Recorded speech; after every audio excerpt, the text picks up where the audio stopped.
Qizi bor ayollar, bu videoni o'tkazib yubormang. Oldin 10 ta tuqqan ayolga simfizit haqida bilasizmi deb savol bersangiz, o'zbek lug'atida yangi so'z paydo bo'ldimi deb qotib qoladi. Hozirgi homilador ayollarga simfizit nima deb savol bering. Birinchi, ikkinchi homilamni simfizit tufayli kesarva bo'ldim.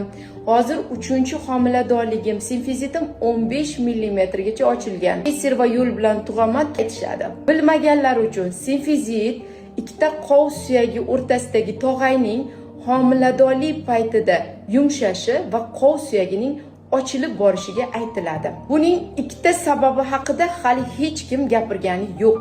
Qizlarimiz kam harakat, sport bilan zanimatsiya qilmaydi, yurmaydi, maktabda o'tiradi, uyga kelib o'tiradi, chanoq mushaklari chiniqmaydi, suyak bo'g'imlari chiniqmagandan keyin homiladorlik davrida homila chanoq suyagi uchun yuklama bo'lgandan keyin uni ko'tara olmay chanoq suyaklari ochilib boraveradi. Ikkinchi sabab noto'g'ri ovqatlanish.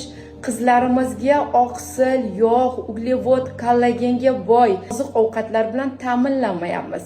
Uni o'rniga bir zumda tayyor bo'ladigan ovqatlardan foydalanyapmiz. Biz mutaxassislar simfizitni ochilishi, darajasi, kesarva yo'l bilan tug'masligini hal qilib berishimiz mumkin. O'z vaqtida qizlarimizni tayyorlamas ekanmiz, invalidnessgacha olib kelishi mumkin. Video sizga yoqdimi? Sahifamga obuna bo'ling, bizni kuzatishni davom eting.